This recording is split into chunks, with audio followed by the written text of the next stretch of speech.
शक्तेरनन्ताश्च जीवा यतो निर्गुणादः प्रमेया गुणास्ते यतो भाति सर्वं त्रिधा भेदभिन्नम् सदा तं गणेशं नमामो भजामः सदा तं गणेशं नमामो भजामः सदा तं गणेशं नमामो भजामः यतश्चाविरासि जगत्सर्वमेतत् तथाप्यासनो विश्वगोप्ता तथेन्द्रादयो देवसङ्घा मनुष्याः सदा तं गणेशं नमामो भजामः सदा तं गणेशं नमामो भजामः सदा तं गणेशं नमामो भजामः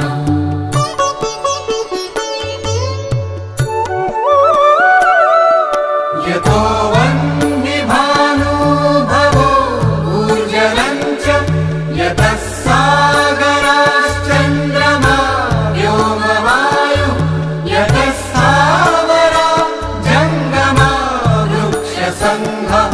सदा तं गणेशं नमामो भजामः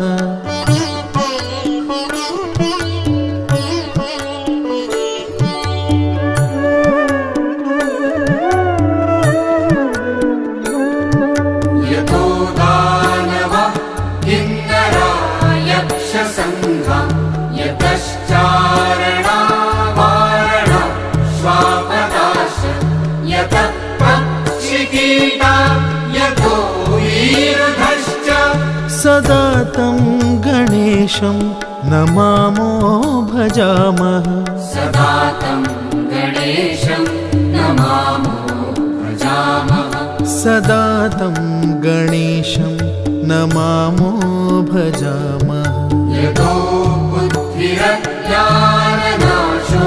मुमुक्षु यतः सम्पदो भक्तसन्तोषिता स्युः यतो विघ्ननाशो यतः कायसिद्धिः सदा तं गणेशं नमामो भजामः सदा तं गणेशं नमामो भजामः सदा तं गणेशं नमामो भजामः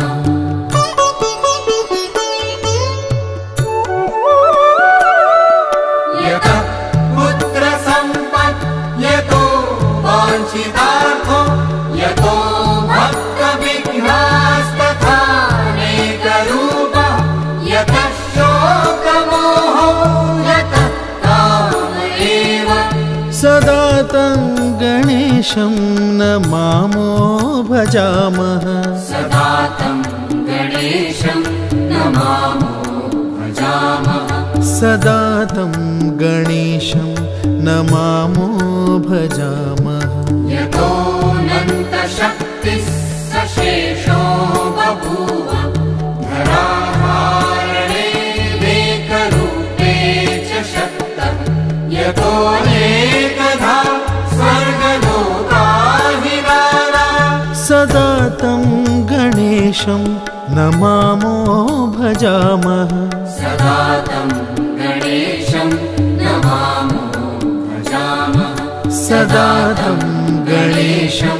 नमामो भजामः यतो वेदवाचो विकुण्ठामनोभि सदा नेति नेतीति यत्तो गृह्णन्ति परब्रह्मरूपं चिदानन्दभूतम् सदा तं गणेशं नमामो भजामः सदा तं गणेशं नमामो भजामः सदा तं गणेशं नमामो भजामः।